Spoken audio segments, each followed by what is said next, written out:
السخاء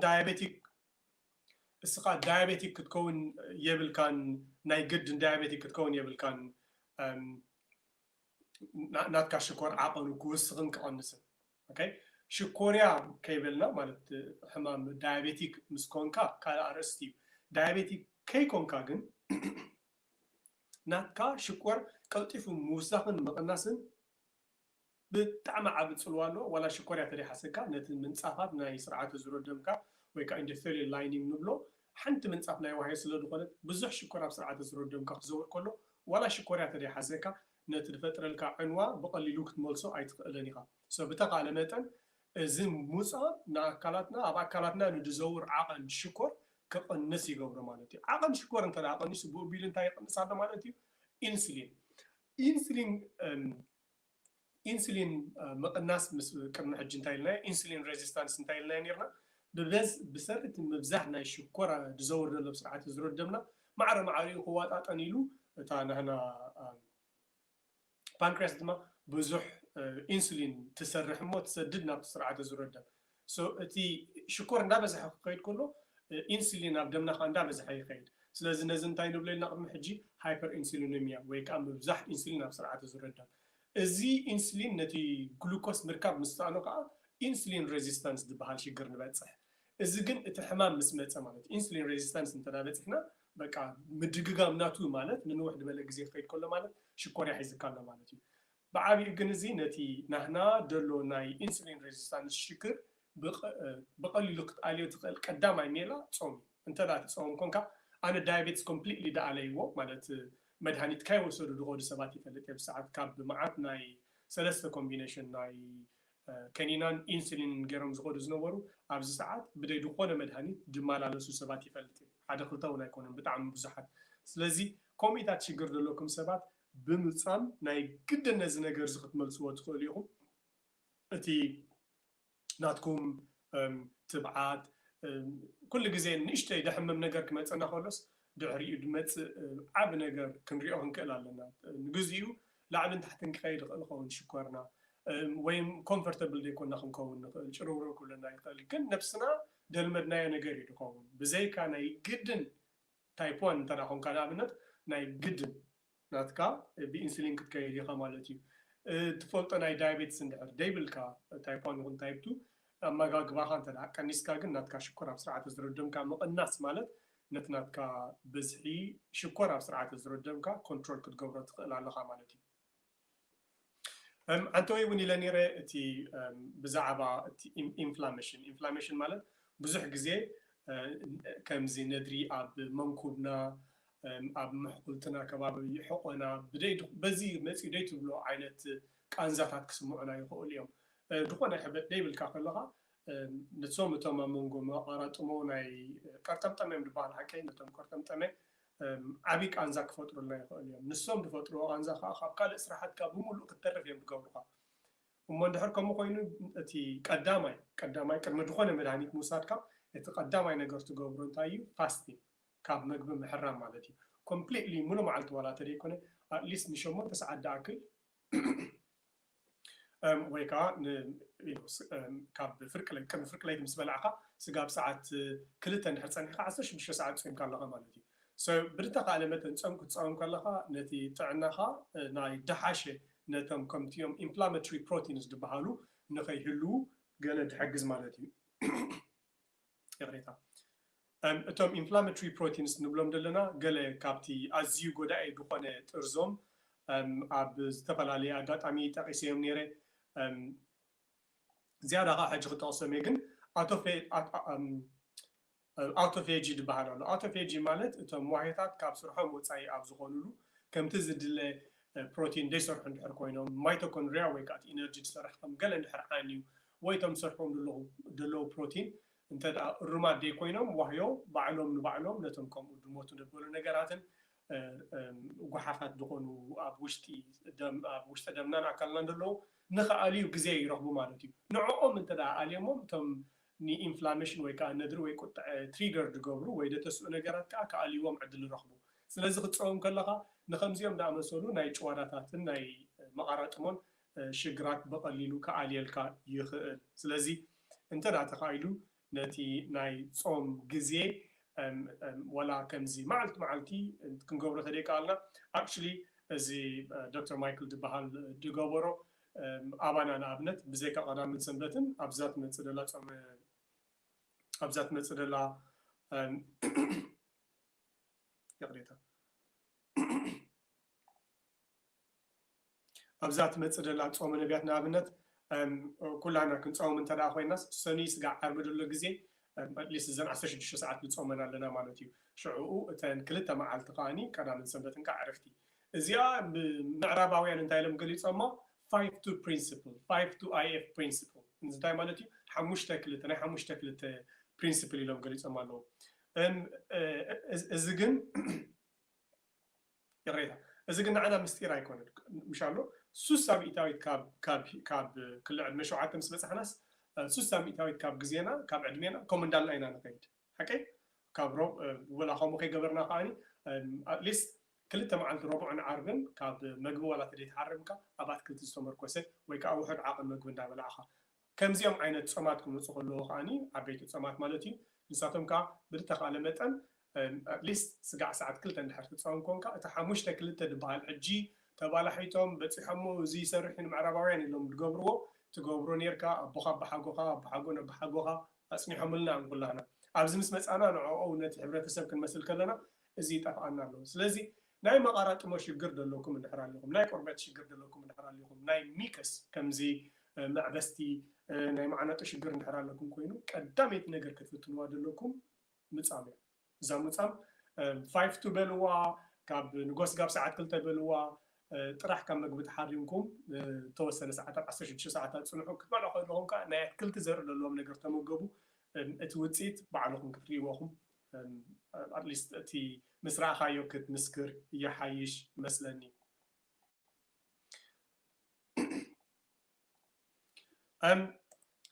كابو قتلنا نريو تي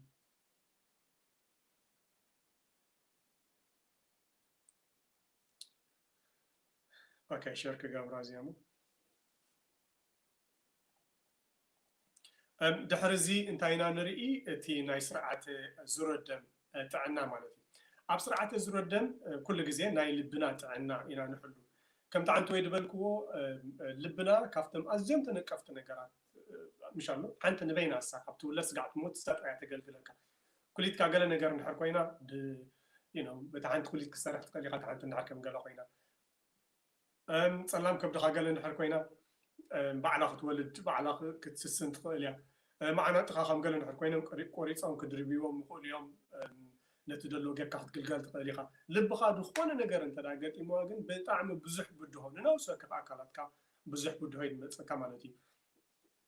سو بزتقال متن ناي لبنا ومس لبت اساسيرهم خول سرعه الزردم تعنا محلا عبتنا لنا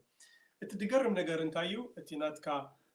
مجمرة بزعبة بزحدم نزارب بزحدم كنقول كلنا عقدم بسرعة الزردمنا نزارب عقدم كنزارب كلنا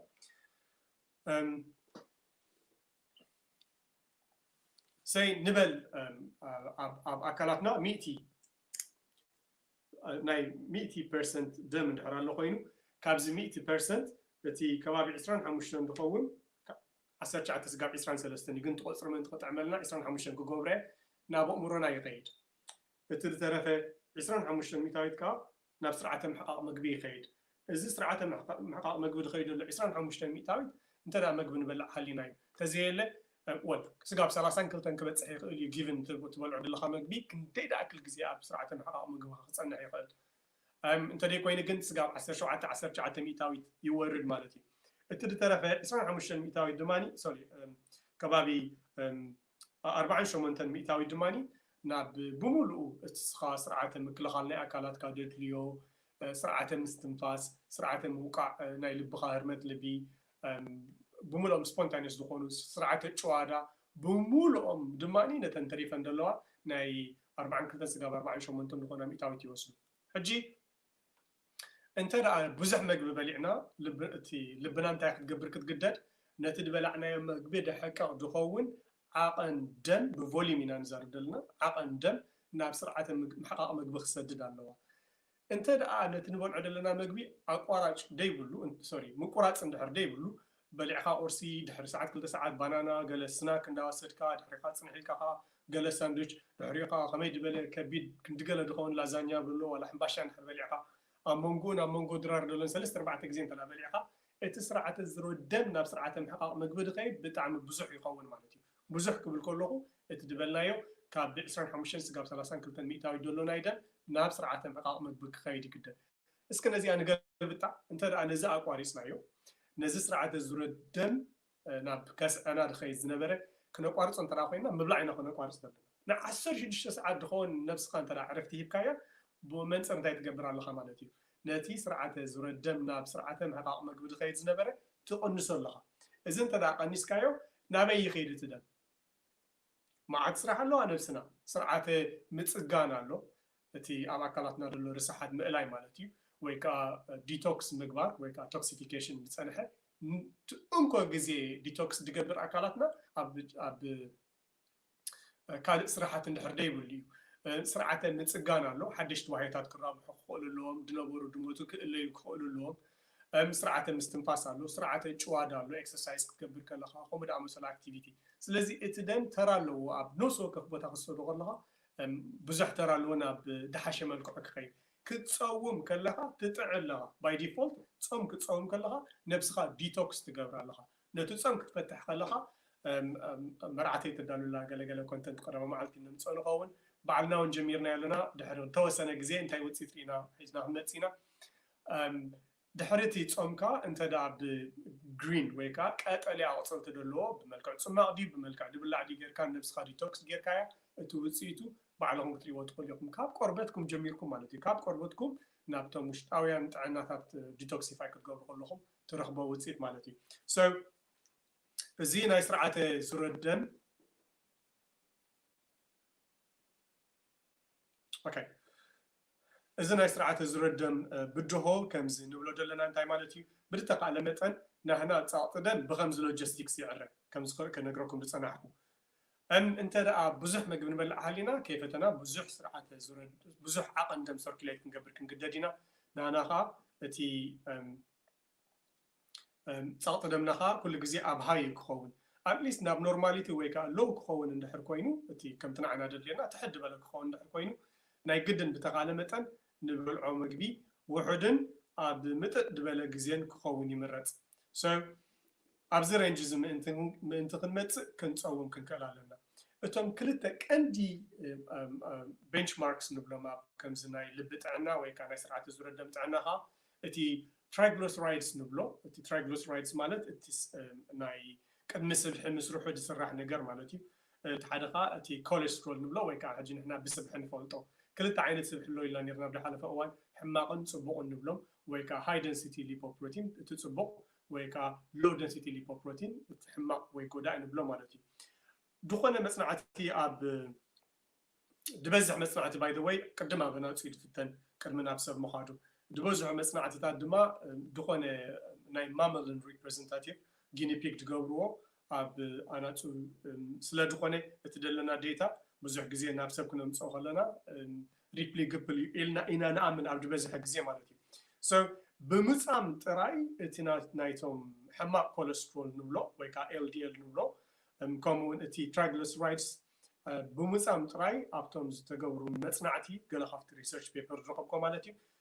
እቲ ኮሌስትሮል ሕማቅ ብ25 ሚእታዊት ጎዲሉ እዚ እንታይ ማለት እዩ እንተደኣ 8 ነይሩ ናትካ ናብ 6 ይኸይድ ማለት እዩ ረድያትና 8 እንተደኣ ነይሩ ናብ 6 ይኸይድ ኩሉ ግዜ እቲ ዓቐን ንሕና ንደልዮ ከባቢ ኣብ መንጎ 3-4 እዩ ናይ ኮሌስትሮል ዓቐን እቲ ሕማቅ ክልዕል ከሎ እቲ ቶታል ኮሌስትሮል ሌቨል ድማ ብኡቢሉ ክውስኽ ማለት እዩ ኣብ ሓደጋ ኣለና ንወቕዒ ልቢ ወቕዒ ርእሲ መዕበስቲ ወይ ምትኳስ ናይ ስርዓተ ዝረደም ካብኡ ድመፁ ፍራግመንት እቶም ናይ ከምዚ ቅራፍ ናይ ቆስላ ዓይነት ድማ ካብ ዓበይቲ ቱቦታት ናብ ንኣሽቱ ምስከዱ ስኪሚክ ወይ ከዓ ምትኳስ ናይ ስርዓተ ዝረደም ሻምብቆታት ክመፀና ይኽእል እዩ ብኡ ከዓ እቲ ትራይግሊሰራይድስ ንብሎ እዚ ምቕማጥ ናይ ስብሒ ሊፖፕሮቲን ዝተጠቒሎም ክቕመጥሉ ድኽእሉ ኣብ ስርዓተ ዝረደምና ክዘሩ ድኽእሉ ብ32 ሚእታዊት ጎዲሉ ስለዚ እንታይ ደርኤና ሙፃም ንበይኑ ነዞም ክልተ እዚኦም እንተደኣ ኣግዲልዎም ንስኻ ናይ ልቢ ይኹን ናይ ወቕዒ ርእሲ ዝኾነ ሽግር ኣይከገጥመካን እዩ ምስ ግዜ ስለዚ ዓበ ተራይድሉ እታ ኣዝየ ድፈትዋ ኣነ ምሻሎ ስጋ ሕጂኹም ብሎ ፀናሕና ሳይንስን መፅናዕታዊ ፅሑፋትን ድብልዎ እዩ ብጣዕሚ ካብ ድፈትዎ ናይ ፆምን ኤክሰርሳይስን ድማኒ ብሓለፈ ግዜ ንእሽተይ ኣምፅልኩም ነይረ ኤክሰርሳይስ ክትገብር ከለኻ ኣብ ውሽጢ 20 ደቂቕ ክንደይ ዝኣክል ክፋል ናይ ኣእምሮኻ ደቂሱ ዝነበረ ይድባራበር ስለዚ ንምንታይ ኤክሰርሳይስ ኣነ ንጎይ መርፆ ኣብ ክንዲ ቅድሚ ምልቃስካ ትገብሮ ንእሽተይ ዘትየ ነይረ ንመዘከሪ ዝኾነና እንታይ እዩ ኤክሰርሳይስ ክትገብር ከለኻ ኣብ ውሽጢ 20 ደቂቕ ናትካ ኒውሮንስ ወይ ከዓ ኔትወርክ ናይ ኒውሮን ኮኔክሽን ኣብ ኣእምሮኻ ከምቲ ዘየለ ባዕ ይብል ማለት እዩ ልጅ ዘይነበራ ከተማ ዱባይ ክትመስል ከላ ማለት እዩ ብጣዕሚ ብዙሕ ኔትወርክ ናትካ ይመሓየሽ እንተዳ ኤክሰርሳይስ ንግሆ ጌርካ ነዚ ነገር እዚ ንገዛ ሒዝካዮ ንስራሕ ሒዝካዮ ክትከይድ ትኽእል ኢኻ ኤክሰርሳይስ እንተዳ ንግሆ ጌርካ ነዚ ንስራሕ ሒዝካዮ ክትከይድ ትኽእል ኢኻ ንኽተድማዓሉ ትኽእል ነገር ሒዝካዮ ክትከይድ ትኽእል ኢኻ ንግሆ ሰዓት 3 ዲኻ ሰዓት 5 ዲኻ ምስ ተሳኻ ንገዛእ ርስኻ 15 ደቂቕ እታ ሂት ትበሃል ሃይ ኢንተንሲቲ ኢንተርቫል ትሬኒንግ ከምታ ንገብራ ዘለና ናይ 15 ደቂቕ ስጋእ ትርህፅ እንተዳ ሰሪሕካ ንስኻ ብቑዕ ዝኾነ ናይ ዝለዓለ ደረጃ ንቕሓት ናይ ኣእምሮ ዘለዎ ሒዝካ ንቕድሚት ትስጉማ ኣለኻ ማለት እዩ ምሸት እንተዳ ጌርካ ተመሊስካ ክትድቅስ ኢኻ እንተዳ ግዜኻ ደይፈቕዶ ኮይኑ ንግሆ ክትገብር ሜይቢ ኣማራጭ እንድሕር ኣለካ ግን ኤክሰርሳይስ ንግሆ ክኸውን ዘለዎ ምክንያት በዚ እዩ ምስኣ ትመፅእ ድማኒ እዛ ሕጂ ንብላ ዘለና ናይዚ ብሬን ፋንክሽን ወይ ከዓ ኮግኒቲቭ ፋንክሽን ንብሎ ማለት እዩ ንስኻ ቅልጡፍ ዝኾነ ሓሳባት ክትሓስብ ክትውስን ንቅድሚት ክትከይድ ካብ ዝሕግዙኻ ቀንዲ ሜላታት እዚ ኣብ እዋን ፆም ትረኽቦ ክፋል እዩ ኣብዚ ከምኡ ክኸውን ዝገብሮ እንታይ እዩ ክልተ ነገር ኣሎ መጀመርያ ክርዳእና ዘሎ እቲ BDNF ዝበሃል ማለት እዩ እዚ BDNF ማለት እንታይ ማለት እዩ brain derived neurotrophic factor ዝበሃል ኣሎ ንሱ ከዓ እንታይ ዝገብር ሓደ እቲ ኣውቶፌጅ ዝበሃል ኣብ ኣእምሮና ዘለዉ ክእለዩ ዝግብኦም ናይ ምዉታት ዋህዮታት ናይ ማይቶኮንድሪያ ናይ ኔትወርክ ሲስተም ፌል ዝገበሩ ብምልኦም ከመሓድር ይጅምር ቀንዲ ናይዚ BDNF ስራሕ ከዓ እንታይ እዩ ንህና ናይ ምምሃር ናይ ምዝካር ሓደሽቲ ኔትወርክ ኣብ ምግባር ኣብ ኣእምሮና ሓደሽቲ ኔትወርክ ከምዚ ሓድሽ ቋንቋ ክትምሃር ከለኻ ሓድሽ ዋህዮ ትወልድ ከም ዘለኻ ጌርካ ሕሰቦ ብርእስኻ ዝበሃል እዚ BDNF ነዞም ነገራት እዚኦም ክትገብር ይሕግዘካ ብሂፖካምፓስ ዝበሃል ክፋል ናይ ኣእምሮና እዚ ክገብር ከሎ ከዓ ነዚ ስራሕ እዚ ንክሰርሕ ቀንዲ እንታይ ዝገብር ነቲ ዘለዎ ሪሶርስ ወይ ከዓ ፀጋታት ብመልክዕ ቁጠባ ወይ ከዓ ንዕኡስ ከምቲ ዝድላዕ ዓቂቡ ንሕማቕ ግዜ ክኾኖ ብምባል ማለት እዩ ይጥቀመሉ ነቶም ስትረስ ሬዚስታንስ ዝበሃል ወይ ከዓ ፀቕጢ ወይ ድማኒ ከምዚ ካብ ንቡር ወፃኢ ዝኾነ ኩነታት ጥሜት ክኸውን ከሎ ደፍርህ ደሰንብድ ገለ ክመፅእ ከለዉ ክጥቀመሎም ትኽእል ሜላታት ይሕግዘካ በዞም ክልተ ነገራት ዝበልክዎም ናትካ ብሬን ፋንክሽን ወይ ከዓ ናይ ኮግኒቲቭ ፋንክሽን ናትካ ናይ ምሕሳብ ዓቕምኻ ናይ ምውሳን ዓቕምኻ ሓደሽ ነገራት ኣናላይዝ ናይ ምግባር ዓቕምኻ ብቢሉ ይዓቢ ካብኡ ብድበለፀ ድማኒ እቲ ኒውሮፕላስቲሲቲ ንብሎ ሓደሽቲ ዋህዮታት ናይ ናይቶም ኒውሮን ክብል ከለኹ ናይ ኣእምሮ ዋህዮታት ማለት እዩ ሓደሽቲ ዋህዮታት ናይ ኣእምሮ ወይ ከዓ ኒውሮንስ ኣብ ምብቋል ሓደሽ ኔትወርክ ኣብ ምግባር ካብ ዝሕግዝ ሓደ ሜላት ፆም እዩ ፆም ሕጂ ከም ሓደ መድሃኒት እዩ ዝወሃብ ኣብ ገለገለ ሕማማት ፆም ክንብል ከለና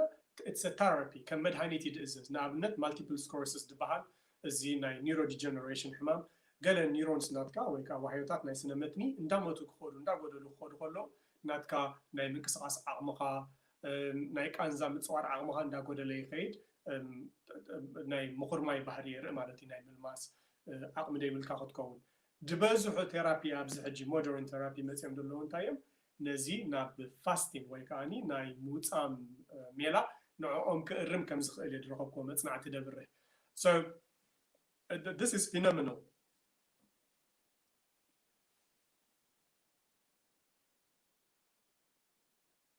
so እዚ ናይ ኣእምሮ በቕዓት እሞ ከዓ ምስኡ ተኣሳሲሩ ድመፅእ ምስ ኣእምሮ ዝተኣሳሰሩ ሕማማት ኣብ ምእላይ ብጣዕሚ ዓብ ተራ ኣለዎ ገለ ካብቲ ኣነ ብተግባር ሕጂ እንተዳ ናይ ብሓቂ ፎካስ ክገብር ደልየ ንኸይቆረስኩ ክወፅእ ኣለኒ እንተዳ ከይቆረስኩ ወፅየ ጠሜ ከለኹ ክሰርሕ ከለኹ ኣይ ኮምፕሊትሊ ሃቭ ምሻሎ ብጣዕሚ ብሉፅ ዝኾነ ፎካስ ዋላ ኣብሶሉት ፎካስ ዘይበልኩ بلوس دخونه فوكس أدمعي كوني حجزني so قال خافتي حدا جزء معلت مبلع تحجزني بزيكاتنا يدم لوجستيك محدرانا يدم عقن دم ناي سرعة حقق خيد جبو ناب شوادين أمورين خيد مقباري عبرسيتو مصامي دماني نتي resource conservation كومودما stress resistance دبلنا أمور سرح بتكبر بعلي بول كيد فتنو بزح وتصيف ونروح ولا نجاري مچن بزياده تماتع يكونت بتعم بزح سب زيناي كبدات الناس بتصوم مغان عادي دبل على ازي مسبع التايرويد بحالو زتفعل لي تايرويد هرمونز بقدمه بزعبه تايرويد صراحه و فيديو نيرو حدا مبريتات بزعبه ونهيبه نيره انتدኣ تايرويد حليكا كميل ينعخا ولا ندصمكا خلخا كبدات مقناس دابيكا انتي كتقبر تقل نشتي تصبح كزتقفتني انتي خا تقبر دلك امغاغبا اب غزي تايرويد كنرينا بحافشو كومو انتدኣ ندصمكا كبدات كتقنس دكيلكا ناي هرمونز تايرويد راح يكون بحافشو ناي هرمون امبالانس ويكا metabolic disorder يدبحال كمزي obesity غلا سبا كل ነገር ገይሮም ምዃን ከኣብዮም ከሎ it's called metabolic disorder ወይ ከዓ ናይ ስርዓተ ምሕደራ ናይ ጸዓት ኣካላትካ dysfunctional ወይ ከዓ ክወድቕ ከሎ ካብ ደጋጥም ብድሆ ማለት እዩ so this is ሓደ ካብቲ ብጣዕሚ ሓጋዝ ዝኾነ ነገር ብጾም ኣቢልካ ነገራት ክትዕርየሉ ትኽእል ግን እንታይ እዩ ሓደ እቲ ካሎሪ ትወስዶ ዘለኻ ካሎሪ in is not calorie out ኩሉ ግዜ ማዕረ ይኮን ኦኬ ካሎሪ ዳኣቱ ምስ ካሎሪ ድወፅእ ኩሉ ግዜ ማዕረ ይኮን ኩሉ ግዜ ይኮን ማዕረ እቶም ካሎሪስ ይፋላለዮም ካሎሪስ ንስኻ ካብ ኣካላትካ ባዕሉ ድምንጭዎ it's called calories ካሎሪ ንስኻ ትወስዶ ድማኒ ናይ በዓል ሽኮር ዳኣመሰሉ እንተደኣ ኮይኖም it's called calories ሰሙን ካሎሪስ ይባሃሉ እንተደኣ ትወስዶ ዘለኻ ካሎሪስ ካብቲ ስኻ ትህልኮ ዘለኻ ካሎሪስ ንላዕሊ ኮይኑ እዚ ናብ ኢምባላንስ ወይ ከዓ dysbiosis ይወስደካ እሞ ብቢሉ ነው ሰው ካብ ተረፈ ካሎሪ ክኽዘን ይገብሮ ስለዚ ክትፀውም ከለኻ ትወስዶ ዓቐን ካሎሪስ ብጣዕሚ ውሕድ ይኸውን እንተደኣ ንኣብነት ጾም እንተደኣ ደይኮይኑ ክትፀውም እንተደኣ ደይደሊኻ ትበልዖ ዓይነት ምግቢ ከምታፍታ መጀመርያ ድበልክዎ ብጣዕሚ ብዙሕ ፕሮቲንን ብዙሕ ፋይበርን ክኸውን ኣለዎ ኮምፕሊትሊ ናይ ካሎሪ ድበሃል ግን ኣይድልየካን ምክሳዕ እንድሕር ኣሊካ እመነኒ ክንድፍራ እድሪ ትኸውን ካሎሪስ ኣይተድልየካን ኣብ ነብስኻ ብዙሕ ካሎሪስ ኣሎ ሰብ ክትፀውም ከለኻ እንታይ ይደጋጥም እንታይ ኢኻ ትኸውን ዘለኻ ክትፀውም ከለኻ ናትካ ሜታቦሊዝም ይምዕብል ማለት እዩ ናትካ ድሕሪ አይ ቲንክ ሓንቲ ነገር ቸክ ክገብር ኣለኒ እቲ ሰዓታት ድሕሪ ክንደይ ሰዓት እዩ ኣብኡ ተኣቱ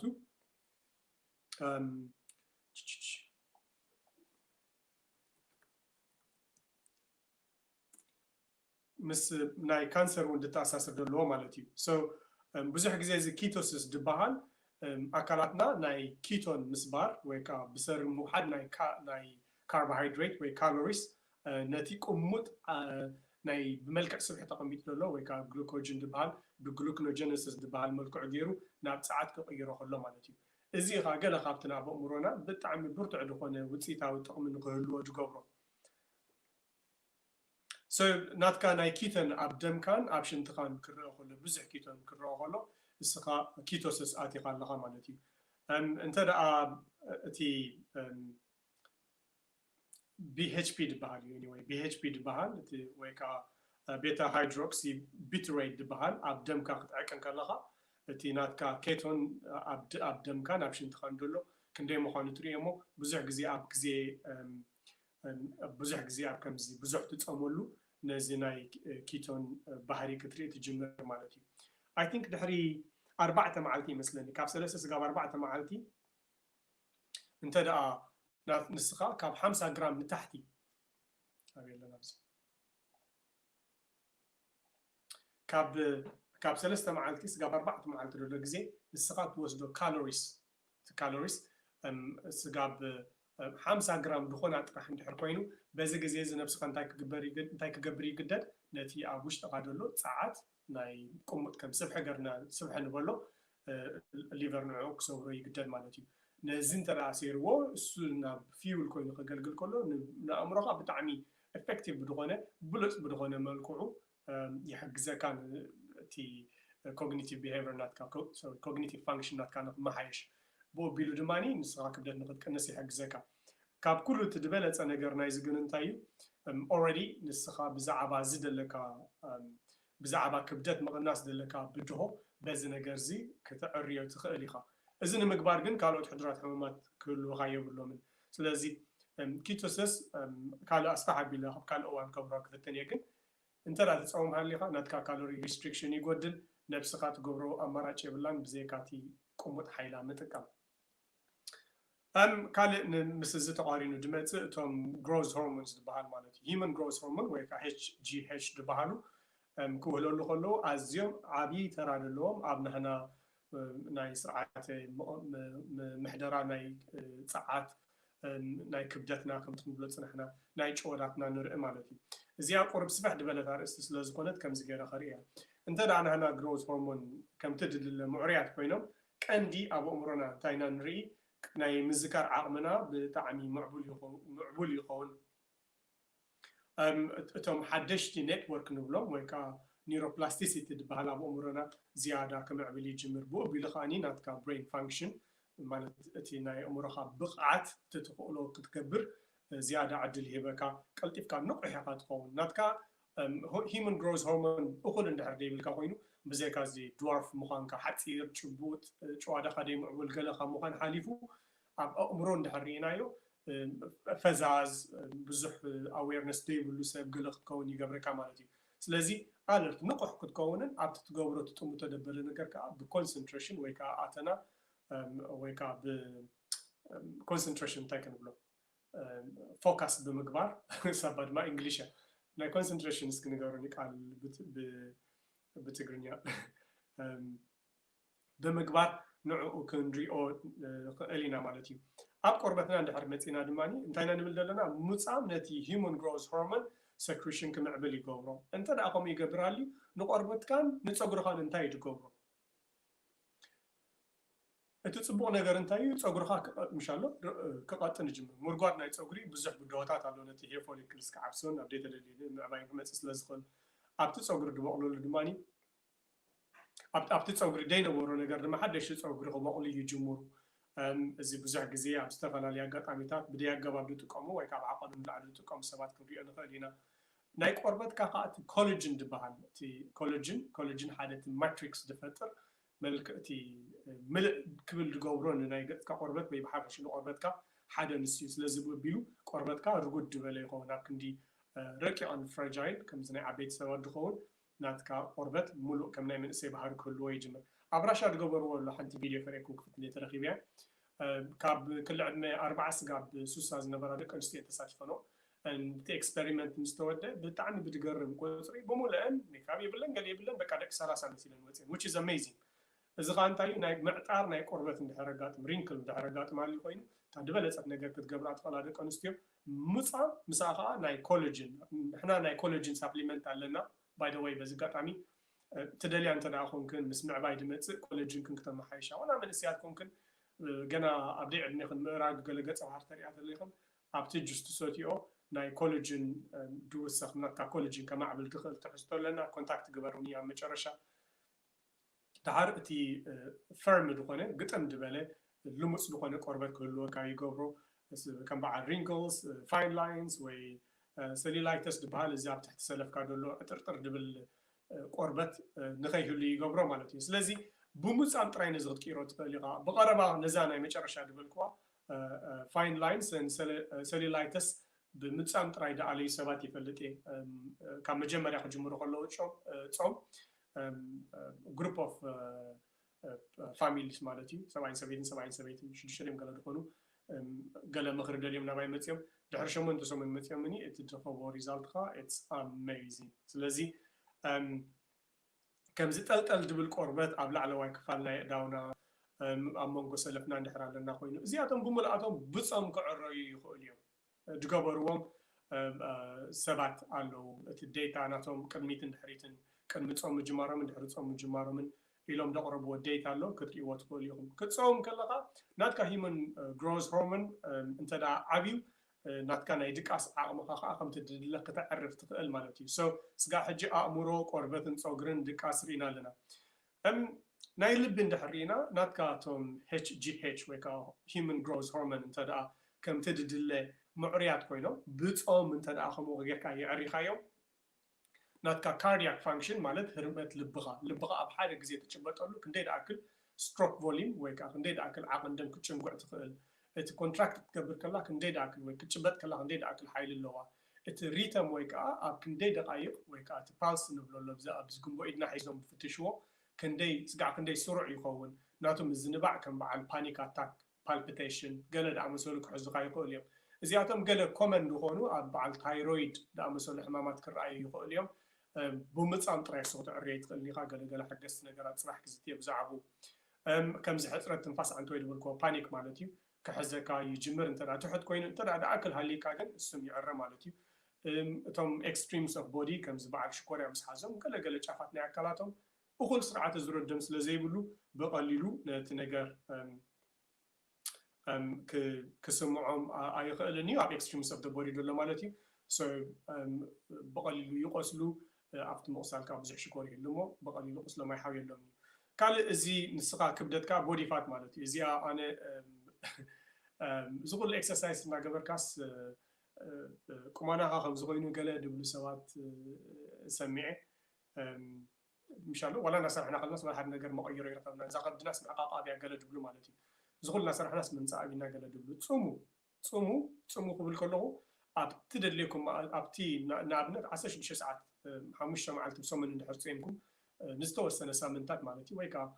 ኣልተርናቲቭ ዴይስ እንተዳ ከምኡ ፀምኩም ኣብቲ ትምገብሉካ ደድሊ ፕሮቲንን ፋይበርን እንድሕር ወሲድኩም ባኒ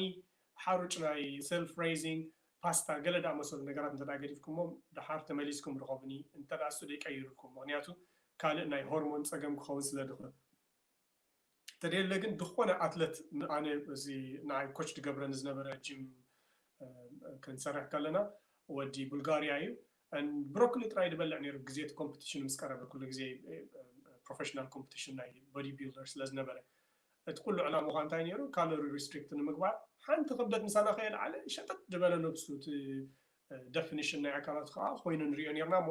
ብጣዕሚ ሓጋዚ እዩ ካልእ ቁርብ እንዳዓበና ክንከይድ ከለና እቲ ኣዕፅምትና ብቐሊሉ ድስበር ድነቅዕ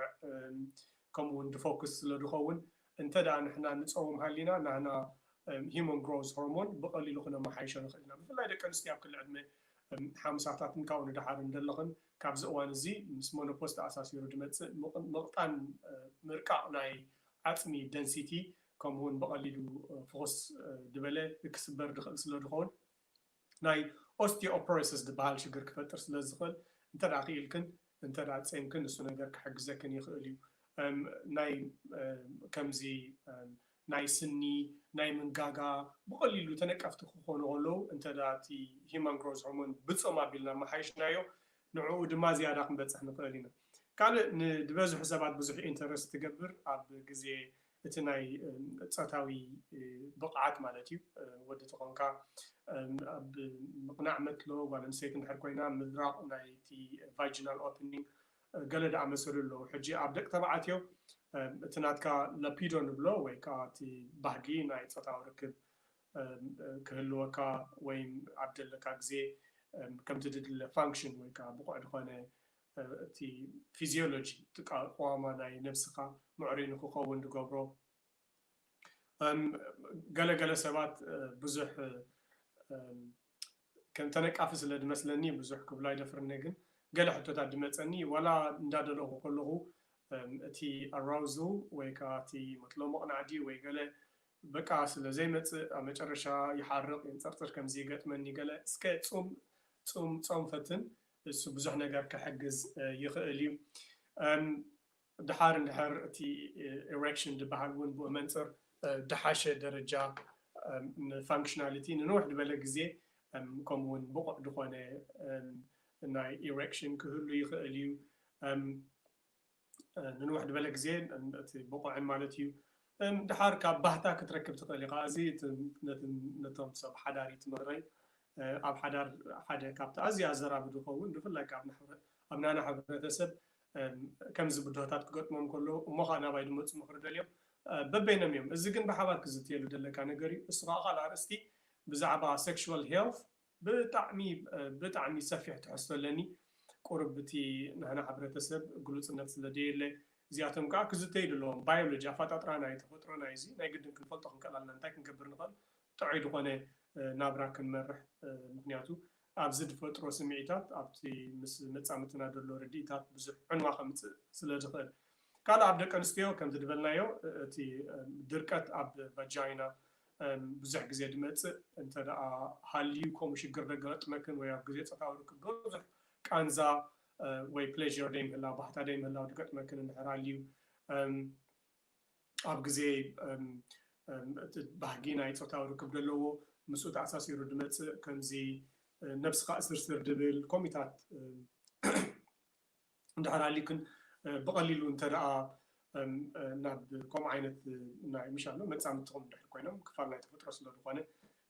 ብዕቃበታት ድኽየድ ኢሉ ማለት ኣደኖ እዚ ብመልክዕ ሳይንስ እየ ዝዛረብ ዘሎ ካልኦት ሕግታት እቶም ድኽእልዎም ይበልዎም እቲ ኣነ ድፈልጦ ናይ ሳይንስ ግን ክነግረኩም ኣለኒ ደቂ ኣንስትዮ ኣብ ምሻሎ ዋላ ድሕሪ ፆታዊ ርክብ ዕጋበት ደይክስምዐ ንኽእል ወይ ዝኾነ ሽግራት ክመፅእ ይኽእል እዚታት ድማ እቲ ፆም ብምፃም ነቶም ሂውመን ግሮዝ ሆርሞንስ ዝበሃሉ ክንዕርዮም ንኽእል ኢና ክትፀውም ከለኻ ግን ኣይ ቲንክ መንፈሳዊ ፆም እንድሕር ኮይኑ ግን ናይ ከስዓኻ ጥራሕ ኣይኮንካ ንፀውም ሰው ምፃም ኣለዎ ግን ብሓፈሽኡ ነቶም ሆርሞንስ ክቅይሮም ከሎ ኢትስ ላስቲንግ ክፀንሕ ድኽእል ንነዊሕ ግዜ ክፀንሕ ድኽእል እዩ that's why ከዓ ድበዝሕ ሰብ በዚ ከምዚ ደይሽገር ፀዋም እንተደኣ ኮይኑ ወይ መንፈሳዊ ምንቅስቃሳቱ ርዑም እንተደኣ ኮይኑ so ያ ናይ መጨረሻ እታ ናይ ኢሚኒቲ ስርዓተ ምክልኻል ናይ ኣካላትና እንታይ ይመስል እንተደኣ ንሕና ንፀውም ሃሊና ስርዓተ ምክልኻል ናይ ኣካላትና እንታይ ይመስል ካብኡ ሓንቲ ነጥቢያ ትርፈኒ ብኢልና ክንወዲና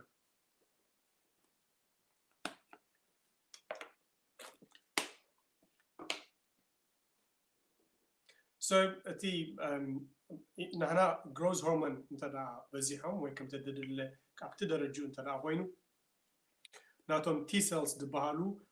ወይ ከዓ ኢንተርሊከን 2 ንብሎም ወይ ከዓ ኣይኤን ንብሎም ብቐሊሉ ክመሓየሹ ኣድማዕቲ ክኾኑ ኣብቲ ዝሰርሕዎ ስራሕ ብኢዝ ወይ ከዓ ብቐለል ዝበለ መልክዑ ስርሖም ክሰርሑ ቀያሕቲ ዋህታት ደምና ከም ትድድለ ክሰርሑ ናይትሮፋይልስ ዝበሃሉ ቀልጢፎም ክበፅሑ ሓደጋ ብመፀሉ ግዜ እቲ ስራሕ ንክሰርሑ ብሓፈሽኡ ብቑዕ ዝኾነ ስርዓተ ምክልኻል ንክህልወና ይሕግዘና ማለት እዩ so ከምቲ ዓንቲ ወይ ድበልክዎ ገለ ካብዚ ሂማን ግሮዝ ሆርሞን ደምፆ ማለት እዩ እዚ ኣብ ሰባት ሕጂ ሓድሽ ሳይንስ እዩ ኣብ ዝኣነ ዘለኹ ዩኒቨርሲቲ ናይ ኤጂንግ ሪሰርች ሳይንስ ኣሎ ሳይንስ ኦፍ ኤጂንግ ስለምንታይ ኢና ንኣርግ እርጋም ክንብል ከለና እንታይ ማለት እዩ ምእራግን ዕድመን ብኸመዮም ድዋጣጠኑ ደፅንዕ ሳይንስ ኣሎ ሓደ ከምዚ ኸማይ መድሃኒት ዝተምሃረ ዓሚ ወዲ በዚ ዓውዲ እዚ ማለት እዩ it's very fascinating ብጣዕሚ ድገርም ነገር ማለት እዩ so ከም ዝትሪእዎ ዘለኹም the same person the same ክሊ ዕድመ ግን በበይኑ ናይ ቆርበት ወይ ከዓ ናይ ምእራግ ገፀ ባህሪ ዘለዋ ገፅ ንርኢ ኣለና እዚ ሪንክል ኮይኑ ዘሎ ወይ ዓጢሩ ዘሎ ገፅ ብጣዕሚ ረቂቕ ብጣዕሚ ተነቃፊ ድኸውን እዚ ስሙዝ ፈርን ወይ ከዓ ግጥም ድበለ ሙሉእ ናይ ልሙፅ ክንርኢ ከለና ከዓ እቲ ኮላጅን እኹል ዘለዎ ማለት እዩ እዚ ኮላጅን ድጎድሎ እዚ ከዓ ኮላጅን ሙሉእ ዘለዎ ብዛዕባ እቲ ናይ ፌስ ኬር ባይ ዘ ዌይ ነዝም ብዙሕ ሜላታት ኣለዎ ማሳጅ ምግባር ብዘይካ ምፃም ማሳጅ ምግባር ኮላጅን ዝበሃል ኮንተንት እዚ ነዚ ከም እዛ በዚኣ ንሪኣ ዘለናስ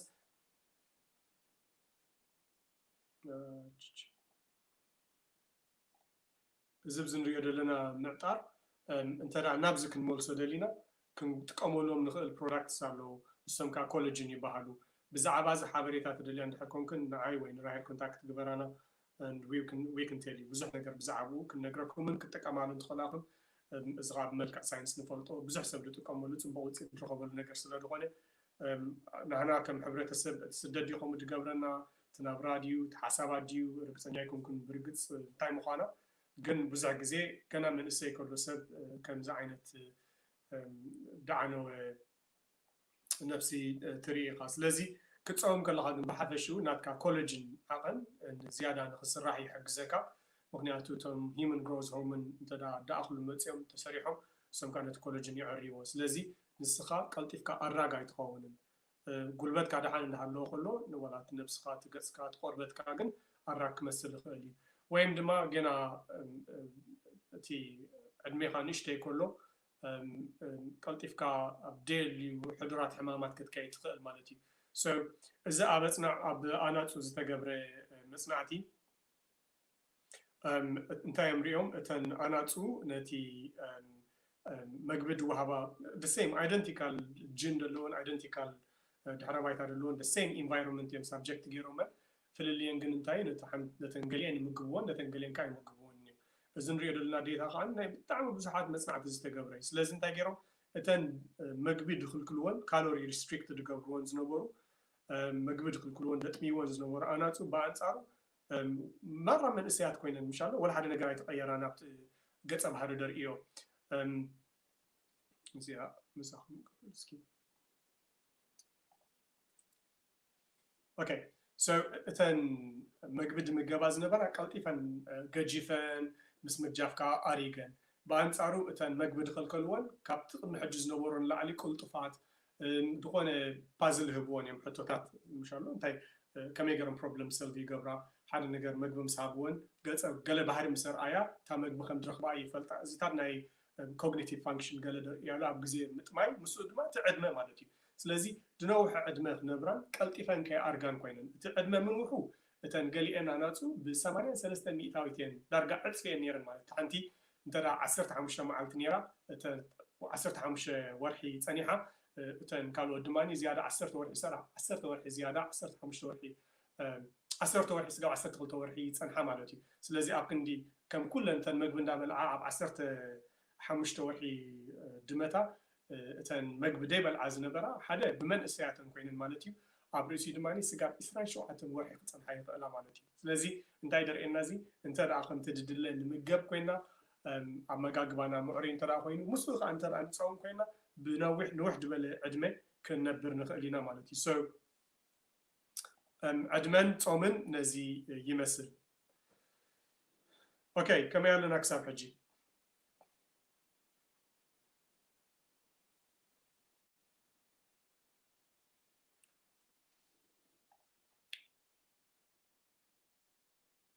ናይ መጨረሻ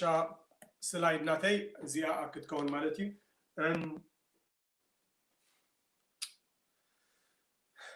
እዚኣ እዛ ርእስቲ ኣዝያ ብዙሕ ዳርጋ በዚ ዴታ ተንከፈ ሰብ የለን ኣብ ናና ሕብረተሰብ ኣብ ዝደሓለፈ 5-10 ዓመት ብመንሽሮ ዴታ ለኸፈ ስድራ ብመንሽሮ ዴታ ተንከፎ ሰብ ንኢትዮጵያ የተሰደደ ንሱዳን ዝተሰደደ ወይ ኣብ ዓድኹም ዕድላት ከይረኸበ ደይመተ ሕብረተሰብ ስድራ ካብ ስድራ ሓደ ገለስ ዳርጋ የለን ብጣዕሚ ትገርም ነገር እዩ ንምንታይ ከምኡ ኮይኑ ከም ሕብረተሰብ እሞኻ ኣብዚ እዋን እዚ ንሕና ካልእ ትንታነታት ኣለዎ ግን ሕጂ እቲ ሞደርን ዊስደም ዝበልክዎ ዓንቲ ወይ ገለ ካብቲ ከምዚ ነገር ገጢምዎም ብዙሕ መቐይሮ ድረኸቡ ንነዊሕ ዕድመ ክፀንሑ ድኽኣሉ ድገበርዎ እንድሕራሊ እንታይ እዩ ፆም እዩ ንካንሰር ካብ ካንሰር ኣብ ክንዲ ኬሞቴራፒ ጥራይ ብፆም ድደሓኑ ሰባት ይፈልጥ ኣነ ፐርሰናሊ ትፈልጦም ኣለዉ ኣብዚ ፕራክቲስ ትገብረሉ ፋርማሲ ድመፁ በቃ ክንደይ ሃግስ ዋይ በቃ ቨሪ ሳድ ገለ ተባሂሎም ድብፅሑ ዝነበሩ ሰባት መፅኦም ናቶም ናይ ገዛ ርእሶም ጀርዲን ገይሮም ኣሕምልቲ ድገብሩ ፈልጥ ሕጂ ባዕሎም ሕርሾም ከይዶም ኣብ ካንሸሎም ሕርሾም ድገብሩ so ሓደ ክልተ ኢንሲደንትስ ኣይኮኑን እሶም እውን ከምኡ እቲ ኮንቨንሽናል مش alternative medicine دبال وين كأمارات شيء حكمنا دبال دتقومو كيدوم دتوهامو مالتي بزيكات modern حكمنا وين conventional medicine دبال alternative medicine دبال كيدوم اسكت